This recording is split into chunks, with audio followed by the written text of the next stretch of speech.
رجب کا مبارک مہینہ ہم اور آپ پر سایہ فگن ہے۔ اس مبارک مہینے میں حضور خواجہ خواجگان شہنشاہ ہندوستان عطائے رسول حضرت سیدنا خواجہ معین الدین چشتی اجمیری رحمۃ اللہ تعالی علیہ کے عرس پاک کے موقع پر ایک بہت ہی تکلیف دہ سانحہ جو اہل سنت والجماعت کے درمیان ایک لڑائی اور جھگڑے کی صورت میں پیش آیا، اور پھر وہ آپسی لڑائی اور آپسی اختلاف اور جھگڑا وہ صحابہ کرام کی گستاخیوں تک پہنچا، تو اللہ رب العزت کی نگاہ میں قرآن مجید میں اور حضور پاک علیہ الصلوۃ والسلام کے فرامین کی روشنی میں حضور پاک علیہ الصلوۃ والسلام کے اصحاب کی جو شان ہے وہ اس مختصر سے وقت میں آپ کے سامنے پیش کرنے کی کوشش کروں گا۔ اور حضور خواجہ خواجگان نے پورے ہمارے ملک میں جو اسلام کی، ایمان کی اور امن و امان کی شمعیں روشن کی ہیں،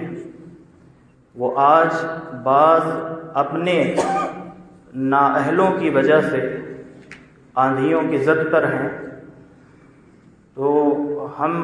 دوہری ذمہ داری ہمارے اوپر عائد ہوتی ہے کہ ان چراغوں کو بجھنے سے بچائیں، اور دوسری چیز یہ کہ ان کے دامے فریب میں ہم یا ہماری نسلیں کہیں نہ آ جائیں۔ بات جو شروع ہوئی تھی اور سوشل میڈیا کے ذریعے سے جو معلوم ہوئی، آپ حضرات میں سے بہت سوں کے علم میں یہ معاملہ ہوگا کہ وہاں کی جو شاہ جہانی مسجد ہے، کچھ ایسے ممنوع نعرے جس پر وہاں کی کمیٹی نے پابندی لگائی تھی، تو بعض حضرات نے وہ نعرے وہاں لگائے اور ان نعرے بازیوں کی وجہ سے یہ اختلاف اور انتشار یا لڑائی اور جھگڑا کی نوبت آئی۔ تو اس میں پہلے ذمہ دار تو نعرے بازی کرنے والے ہیں، اگرچہ وہ اپنے آپ کو رضوی کہلوائیں، حضور ازہری میاں کا مرید اپنے آپ کو کہلوائیں، یا کسی بھی پیر کی عقیدت میں جو نعرے بازی کر رہے تھے، پہلی فرصت میں مجرم وہ لوگ ہیں۔ اس کی وجہ یہ ہے، میں اپنا اسٹینڈ کلیئر کر رہا ہوں، اپنی سوچ آپ کو بتا رہا ہوں کہ میرے نزدیک جو مجرم ہیں اور ان مجرموں کی پہچان آپ کے سامنے کروا رہا ہوں۔ یہ اللہ کا گھر ہے، اور جب کوئی اللہ کے گھر میں آتا ہے تو اللہ کے گھر میں اگر کسی کا نعرہ بلند ہونا چاہیے تو اللہ وحدہ لا شریک کی کبریائی کا نعرہ بلند ہونا چاہیے، اللہ کی یکتائی کا نعرہ بلند ہونا چاہیے، اللہ کی توحید کا نعرہ بلند ہونا چاہیے۔ تو جن لوگوں نے مرید ہونے کے نام پر اپنی اندھ بھکتی کا ثبوت دیتے ہوئے اللہ کے گھر میں گھس کر بجائے اللہ کا نعرہ بلند کرنے کے اپنے اپنے پیروں کا نعرہ جو لگا رہے تھے، اور بستی بستی قریہ قریہ تاج الشریعہ کا جو نعرہ لگا رہے تھے، پہلی فرصت میں یہ اندھ بھکت مجرم ہے۔ گھر اللہ کا ہے تو نعرہ کس کا لگنا چاہیے؟ پہلی بات تو نعرہ لگانے کی ضرورت نہیں اللہ کے گھر میں، ادب کا تقاضا یہ ہے۔ اور اگر نعرہ لگانے کی ضرورت ہو تو اللہ کی وحدانیت کا نعرہ بلند ہونا چاہیے، اللہ کی کبریائی کا اور اس کی توحید کا نعرہ بلند ہونا چاہیے۔ تو انہوں نے اپنے پیر اور اپنے مرشد سے اگرچہ عقیدت میں یہ نعرے لگائے، لیکن یہ عقیدت اندھی عقیدت تھی، اور جس نے ایک جھگڑے کو جنم دیا تو پہلے مجرم یہ ہے جنہوں نے اللہ کے گھر کی بے حرمتی کی، اس طرح سے شروعات کی، انہوں نے بنیاد رکھ دی۔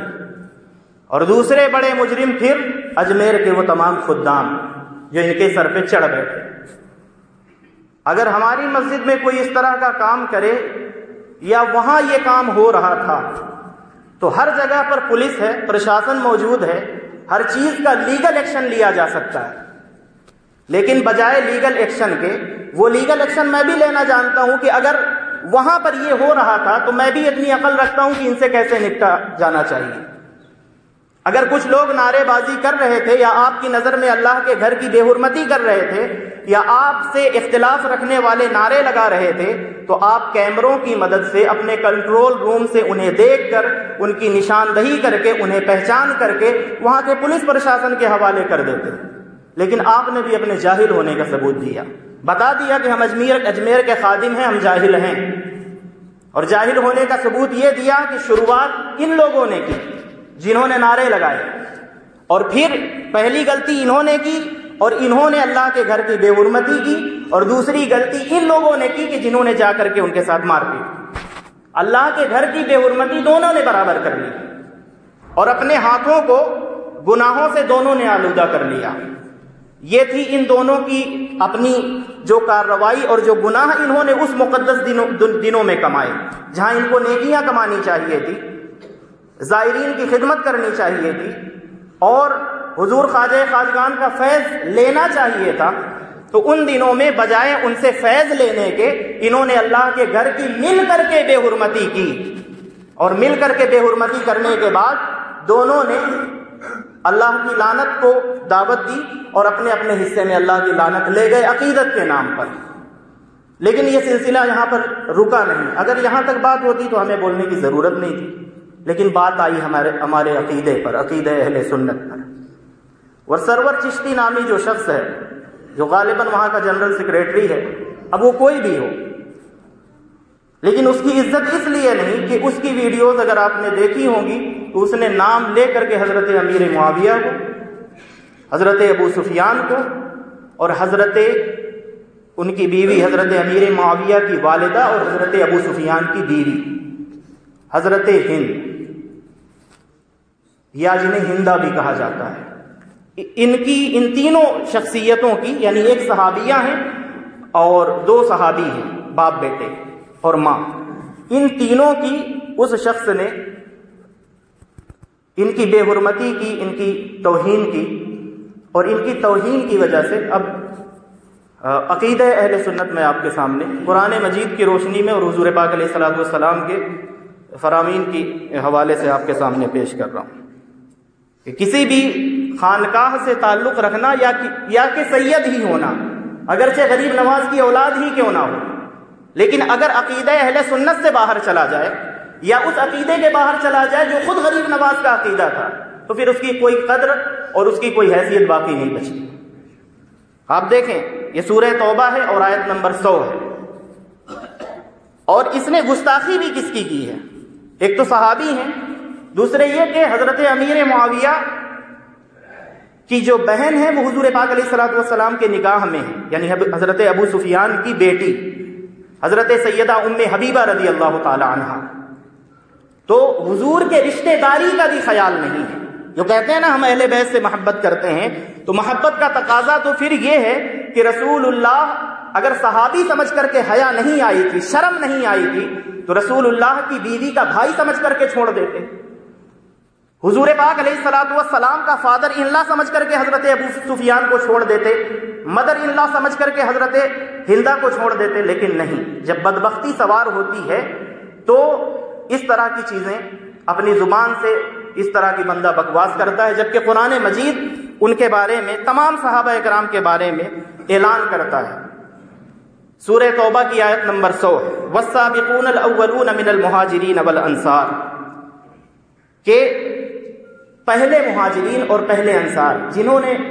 سب سے پہلے ہجرت کی، فرسٹ ٹائم ہجرت کی، سابقون الاولون جنہیں کہا جاتا ہے، وہ ہجرت کرنے والے مہاجرین بھی جو ہجرت کر کے مکے سے مدینہ گئے، اور وہ انصار جو مدینہ منورہ میں تھے جنہوں نے انہیں ریسیو کیا، انہیں رہنے کے لیے ٹھکانہ دیا، فرسٹ ٹائم ایمان قبول کرنے والے مہاجرین بھی اور انصار بھی، والذین اتبعوہم بإحسان، اور جن لوگوں نے ان سابقون الاولون مہاجرین جو ہیں اور انصار جو ہیں جنہوں نے ان کی پیروی کی، جنہوں نے ان کی اتباع کی، اللہ تعالیٰ اعلان دیکھیں کیا فرماتا ہے، کیا بدقسمتی ہے، مطلب غریب نواز کے آستانے سے جہاں سے اسلام کی، ایمان کی شمع روشن ہو رہی ہے، وہاں پر بھی اگر کوئی بندہ بیٹھ کر کے اگر محروم رہنا چاہے تو محروم ہو سکتا ہے، اللہ تعالیٰ دیکھیں اعلان کیا کرتا ہے، رضی اللہ عنہم ورضوا عنہ، کہ اللہ تعالیٰ مہاجرین سے بھی راضی ہے اور اللہ تعالیٰ انصار سے بھی راضی ہے، اور اللہ تعالیٰ مہاجرین اور انصار کی پیروی کرنے والوں سے بھی راضی ہے۔ اب اس کی تفسیر میں دو طرح کے اقوال ہیں، سابقون الاولون کہہ کر کے جنہوں نے پہلے ایمان قبول کیا مہاجرین اور انصار میں سے، ان کا تو نام لے لیا، اور پھر فرمایا کہ ان کی پیروی کرنے والے۔ اب ان کی پیروی کرنے والے یعنی ان کے بعد، ان کے پیچھے پیچھے اسلام قبول کرنے والے بعد کے تمام صحابہ اکرام، چاہے وہ مہاجرین میں سے ہوں یعنی ہجرت کر کے مکے سے آئے ہوں یا مدینہ میں رہنے والے انصار ہوں، وہ تمام کے تمام اب اس میں شامل ہیں، ان کی پیروی کرنے والے۔ اور دوسری تفسیر یہ ہے کہ ان صحابہ اکرام کی پیروی کرنے والے قیامت تک جتنے لوگ آئیں گے ایمان والے، اور جو بھی ان کی پیروی کریں گے صحابہ اکرام کے نقش قدم پر چلیں گے، تو اللہ کا جو اعلان ہے رضی اللہ عنہم ورضوا عنہ، کہ اللہ ان سے راضی ہے اور یہ اللہ سے راضی ہیں، یہ قیامت تک آنے والے ان کی پیروی کرنے والے ہر مومن کے لیے اور ہر مومنہ کے لیے یہ اللہ تعالیٰ کا اعلان ہے۔ اور پھر اپنی رضا کا جو اعلان ہے اسے کرنے کے بعد آخرت میں جو ان کا گھر ہے اس کا ذکر کرتے ہوئے اللہ رب العزت نے ارشاد فرمایا وَأَعَدَّ لَهُمْ جَنَّاتٍ تَجْرِي تَحْتَهَا الْأَنْهَارُ خَالِدِينَ فِيهَا أَبَدًا، کہ اللہ تعالیٰ نے انہیں جنت میں ان کے لیے جو گھر تیار کیے ہوئے ہیں کہ جن کے نیچے نہریں رواں ہیں، خالدین فیہا ابدا، یہ اس میں ہمیشہ رہیں گے، ذالک الفوز العظیم، اور یہ بڑی کامیابی ہے۔ اللہ تعالیٰ جن سے راضی ہونے کا اعلان کر رہا ہے، اور جو اللہ ان سے راضی وہ اللہ سے راضی، رضا دونوں طرف سے ہے۔ اور بدبختی کا یہ حال کہ اپنی کوئی خبر نہیں ہے کہ بندہ کافر بن کر کے مرے گا کہ مشرک بن کر کے مرے گا۔ گستاخ صحابہ تو آلریڈی ہے، اگرچہ اجمیر میں ہی ہو، لیکن گستاخ صحابہ ہے، اور گستاخ صحابہ ہے تو وسیم رضوی بھی، اس کی بھی جو کارستانی شروع ہوئی تھی حضور پاک علیہ الصلوۃ والسلام کی بیویوں کی گستاخی سے، حضور کے خلفائے راشدین اور صحابہ کی گستاخی سے، اس کی جو گاڑی تھی وہ شروع ہوئی تھی، اور آ کر کے وہ کہاں اٹک گیا ہے آپ سب کو معلوم ہے۔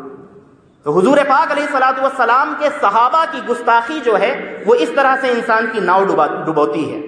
اگلی آیت دیکھیں، سورہ حدید کی آیت نمبر 10 ہے، اس میں تو مفسرین کا قول ہے کہ یہ تمام صحابہ کے لیے اور قیامت تک آنے والے ان کی پیروی کرنے والوں کے لیے رضی اللہ عنہم ورضوا عنہ کا انعام ہے۔ اب اس میں اللہ تعالیٰ بالکل واضح طور پر فرماتا ہے کُلًا وعد اللہ الحسنى، کہ اللہ تعالیٰ نے ہر صحابی سے جنت کا وعدہ فرمایا ہے، جن سے اللہ نے جنت کا وعدہ کیا ہو اور جس کو اپنی نہ جنت کا پتہ ہو نہ جہنم کا پتہ ہو، وہ صحابہ اکرام کے خلاف بکواس کرنے کے لیے تیار ہے، صرف اس لیے کہ اس کو کوئی بڑی پوزیشن ملی ہوئی ہے۔ تو بڑی پوزیشن اگر ہے تو وہ صحابہ اکرام کے خلاف بھی زبان کھولے گا معاذ اللہ۔ وَكُلًّا وَعَدَ اللَّهُ الْحُسْنَى وَاللَّهُ بِمَا تَعْمَلُونَ خَبِيرٌ، اللہ تعالیٰ نے صحابہ اکرام سے ہر صحابی سے، کوئی بھی ادنا صحابی ہو، کوئی بھی صحابی ہو، ہر ایک صحابی سے اللہ تعالیٰ نے جنت کا وعدہ فرمایا ہوا ہے۔ وَاللَّهُ بِمَا تَعْمَلُونَ خَبِيرٌ، اور فرمایا جو کچھ تم کر رہے ہو ان تمام کاموں کی خبر ہے۔ تو سرور چشتی، تو نے جو حضرت امیر معاویہ کی گستاخی کی ہے، تیری اس گستاخی کی خبر ہے اللہ تعالیٰ کو۔ حضور پاک علیہ الصلوۃ والسلام کے فادر ان لا اور مدر ان لا کی تو نے گستاخی کی، اجمیر جیسی پاک سرزمین پر بیٹھ کر، اللہ کو اس کی خبر ہے۔ اب حضور پاک علیہ الصلوۃ والسلام کا فرمان دیکھیں، سختی کے ساتھ یہ بات کرنے کی ضرورت اس لیے ہے کہ اجمیر، کشوچا، دیوا، بریلی، بغداد، کسی کے نام کے آگے کوئی ٹائٹل دیکھ کر کے دھوکہ نہ کھا جانا۔ کسی کے پیچھے اگر چلنا ہے تو آپ کو یہ دیکھنا ہے کہ یہ جن کا نام لے رہا ہے، اگر یہ غریب نواز کا نام لے رہا ہے تو غریب نواز کے عقیدے پر بھی ہے کہ نہیں ہے۔ اگر یہ اعلیٰ حضرت کا نام لینے والا ہے تو یہ اعلیٰ حضرت کے عقیدے پر ہے کہ نہیں ہے۔ یہ مخدوم پاک کا نعرہ تو لگاتا ہے لیکن یہ مخدوم پاک کے عقیدے کو بھی مانتا ہے کہ نہیں مانتا۔ آپ عقیدہ دیکھیں اہل سنت کا، سنن ترمذی کتاب المناقب عن رسول اللہ صلی اللہ تعالی علیہ وسلم، باب ما جاء فی فضل من رأى النبی صلی اللہ علیہ وسلم وصحبہ۔ سرور چشتی، تجھے نہ اپنی جنت کا پتہ ہے نہ جہنم کا پتہ، ہو ایور تو کچھ بھی ہو، تیری کوئی بھی پوزیشن ہو، تو جنرل سیکریٹری ہو چاہے اس دربار کا، دربار خواجہ غریب نواز کا، لیکن میں تیری حیثیت تجھے حضور پاک علیہ الصلوۃ والسلام کے اس فرمان کی روشنی میں بتا رہا ہوں۔ 3858 نمبر سنن ترمذی کی یہ روایت ہے۔ حضرت جابر بن عبداللہ روایت کرتے ہیں دیکھو صحابی کا مقام کیا ہوتا ہے، اور حضور پاک علیہ الصلوۃ والسلام نے ضمانت کیا لی ہے ان کے لیے، جن کی ضمانت اللہ نے اور اللہ کے رسول نے لی ہو۔ 1500 سال کے بعد کوئی پیدا ہونے والا شخص جس کو پتہ نہیں اپنی نسل کا پتہ ہے کہ اس نے جھوٹ منسوب کیا ہوا ہے اپنے آپ کو غریب نواز کی طرف، وہ بات کرتا ہے ان حضرات کے خلاف جن کا تحفظ اللہ اور اس کے رسول نے کیا ہوا ہے۔ حضرت جابر بن عبداللہ کیا فرماتے ہیں کہ حضور پاک علیہ الصلوۃ والسلام کو میں نے فرماتے ہوئے سنا، حضور پاک علیہ الصلوۃ والسلام یقول فرماتے ہیں لا تمس النار مسلما رآنی او رآ من رآنی۔ دیکھو صحابہ کرام کی شان، حضرت امیر معاویہ نے اگرچہ حضرت مولا علی کے ساتھ جنگ کی ہو، وہ ایک لیول کے لوگ تھے، یہ الگ مقام ہے، یہ الگ بات ہے کہ حضرت مولا علی کا مقام ان سے بہت زیادہ بلند و بالا ہے، لیکن ہمیشہ اہل سنت کا عقیدہ یاد رہے کہ ہمارے تمام یہ 1500 سال کی تاریخ ہے ائمہ مجتہدین کی، چاہے وہ غوث اعظم ہو، چاہے خواجہ غریب نواز ہو، محدثین ہو، مفسرین ہو، جب صحابہ اکرام کے درمیان اختلاف ہوتا ہے تو ہمارا قاعدہ یہ ہے کہ ہم اپنی زبانوں کو بند کر لیتے ہیں، بس ہماری یہ حیثیت نہیں کہ ہم ان کے بارے میں فتویٰ دیتے پھریں کہ کون غلط تھا اور کون صحیح تھا۔ آپ دیکھیں حدیث پاک حضور پاک علیہ الصلوۃ والسلام فرماتے ہیں لا تمس النار، حضور فرماتے ہیں کہ آگ نہیں چھوئے گی مسلمن، کسی بھی ایسے مسلم کو، رآنی جس نے مجھے دیکھا، ایمان اور اسلام کی حالت میں، یعنی میرے کسی صحابی کو جہنم کی آگ نہیں چھوئے گی، اور صرف صحابی کو نہیں، او رآ من رآنی، صحابی کے بعد صحابی کی فضیلت یہ ہے، صحابی کی فضیلت حضور پاک علیہ الصلوۃ والسلام نے یہ بیان فرمائی کہ صرف صحابی کو نہیں، جس نے حضور کے صحابی کی زیارت کی یعنی تابعی کو بھی جہنم کی آگ نہیں چھوئے گی۔ آپ یہ عقیدہ سنتے ہیں نا کہ صحابی کا بیٹا ہونے سے کچھ نہیں ہوتا، اب آدمی بولنے کے لیے مجبور کرتا ہے کہ تم بولو، ہمارے خلاف بولو، صحابی کا بیٹا ہونے سے کچھ نہیں ہوتا۔ یہاں دیکھو جو صحابی کی ایک نظر جس پر پڑ جائے، کوئی صحابی کی مجلس میں بیٹھ جائے، کوئی صحابی کی صحبت پا جائے، حضور پاک علیہ الصلوۃ والسلام اس کے لیے فرماتے ہیں کہ اسے جہنم کی آگ نہیں چھوئے گی۔ بیٹا ہونا دور کی بات ہے، صحابی کی صحبت یہ فائدہ دیتی ہے کہ اسے جہنم کی آگ نہیں چھو سکتی ہے۔ یہ حضور پاک علیہ الصلوۃ والسلام نے یہ ضمانت لی ہے۔ آگے سنن ترمذی ہی کی روایت ہے 3861 نمبر، حضرت سیدنا عبداللہ بن مغفل یہ روایت کرتے ہیں، فرماتے ہیں حضور پاک علیہ الصلوۃ والسلام نے ذرا شرم کرو، اللہ کا حیا کرو، حضور پاک علیہ الصلوۃ والسلام کا حیا کرو جن کا کلمہ تم نے پڑھا ہے، حضور کے کلمات سنو۔ حضور فرماتے ہیں اللہ اللہ فی اصحابی، 2 مرتبہ فرمایا اللہ اللہ فی اصحابی، میرے صحابہ کے بارے میں اللہ سے ڈرنا، اللہ کا خوف رکھنا، اللہ سے ڈرتے رہنا۔ اللہ اللہ اصحابی لا تتخذهم غرضا بعدی، میرے بعد انہیں نشانہ نہ بنا لینا، اپنی اپنا ہدف انہیں نہ بنا لینا، ہدف تنقید نہ بنا لینا، ان پر اپنی زبانیں نہ کھولنے لگ جانا۔ اور پھر حضور پاک علیہ الصلوۃ والسلام فرماتے ہیں فمن احبہم فبحبی احبہم، جو ان سے محبت کرتا ہے وہ میری محبت کی وجہ سے ان سے محبت کرتا ہے، اس لیے کہ میرے صحابی ہیں۔ ومن ابغضہم فببغضی ابغضہم، اور جو ان سے بغض رکھتا ہے اس کو اصل میں بغض مجھ سے ہے، جو ان سے دشمنی رکھتا ہے اس کو اصل میں دشمنی مجھ سے ہے، میرے صحابہ سے بعد میں دشمنی ہے، اس لیے کہ صحابہ میرے ہیں۔ اور حضور پاک علیہ الصلوۃ والسلام فرماتے ہیں ومن آذاہم فقد آذانی، جس نے میرے صحابی کو، کسی صحابی کو تکلیف دی اس نے اصل میں مجھے تکلیف دی۔ اور پھر فرماتے ہیں ومن آذانی، اور جس نے مجھے تکلیف دی فقد آذ اللہ، اس نے اصل میں مجھے نہیں اللہ کو تکلیف دی۔ اور فرماتے ہیں ومن آذ اللہ، اور جس نے اللہ کو تکلیف دی فیوشک ان یاخذہ، تو قریب ہے کہ اللہ تعالیٰ اسے پکڑ ہی لے گا۔ تو سرور چشتی تم اجمیر میں بیٹھ کر کے بھی محفوظ نہیں رہ سکتے اگر تم نے حضور پاک علیہ الصلوۃ والسلام کے صحابہ کے خلاف اپنی زبان کھولی۔ خیر اسی میں ہے کہ اپنی زبان کو بند کرنا سیکھو اور اپنی حیثیت پہچانو۔ تم 1500 سال کے بعد آنے والے، تمہاری حیثیت کیا ہے کہ تم ان نفوس قدسیہ کے بارے میں کلام کرو کہ جنہیں حضور پاک علیہ الصلوۃ والسلام کے مقدس سائے میں اور حضور پاک علیہ الصلوۃ والسلام کی صحبت میں بیٹھنے کا شرف حاصل ہوا، ان کے بارے میں بکواس کرتے ہو اور سوچتے ہو کہ خواجہ غریب نواز کے نام کے پیچھے ہم چھپ جائیں گے۔ تمہیں چھپنے نہیں دیں گے کہ اس لیے تم خواجہ غریب نواز کے عقیدے پر نہیں۔ اور ان کے لیے بھی پیغام ہے جنہیں نعرہ لگانے کا زیادہ شوق تھا، تو میرا پیغام یہی ہے، آپ اشرفی ہوں، آپ رضوی ہوں، وارسی ہوں، چشتی ہوں، جو بھی ہوں، سبحان اللہ ماشاءاللہ، لیکن اندھ بھکتی میں مبتلا مت ہو۔ پیر کی محبت کا معنی یہ نہیں ہے کہ اللہ کے گھر میں آئے ہو، شاہجہانی مسجد میں گئے تھے،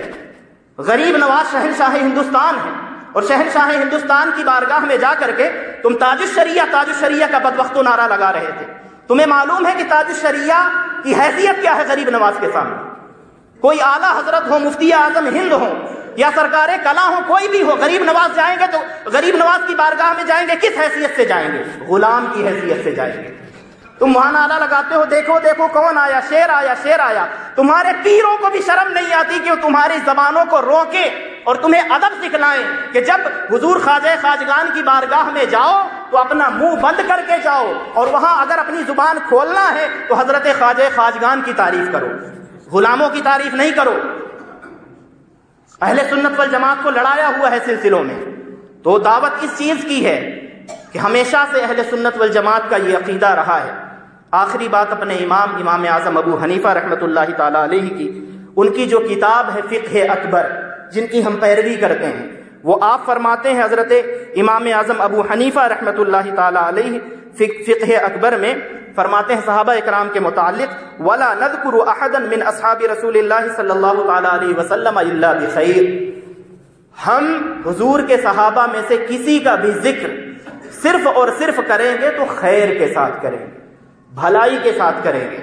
ہم انہیں معصوم نہیں مانتے کسی بھی صحابی کو، آخری معصوم حضور پاک علیہ الصلوۃ والسلام تھے بس۔ حضرت انسانوں میں معصوم انبیاء کرام اہل سنت کے نزدیک کوئی معصوم نہیں،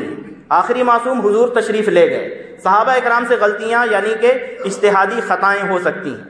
لیکن ہم ان کی خطاؤں کے بارے میں بات نہیں کریں گے۔ ہم جیسے غلطیوں کا پتلا ان بڑی ہستیوں کے بارے میں کیا بات کرے گا؟ تو پیغام ادب کا ہے، پیغام احترام کا ہے۔ آپ چشتی ہوں، وارثی ہوں، رضوی ہوں، اشرفی ہوں، صحابہ اکرام کا، اہل بیت اطہار کا ادب سیکھیں اور ان کا ادب کریں، اور ان کے ادب ہی میں ہماری دنیا اور آخرت کی کامیابی اور کامرانی ہے۔ اللہ رب العزت ہم سب کو حضور پاک علیہ الصلوۃ والسلام کے خلفائے راشدین، امہات المومنین اور آقا کریم صلی اللہ تعالیٰ علیہ وسلم کے جملہ آل اور اصحاب کا ادب شناس بنائے اور ان کے ادب میں جینے اور مرنے کی توفیق عطا فرمائے۔ آمین یا رب العالمین بجاہ سید المرسلین وما توفیق الا باللہ۔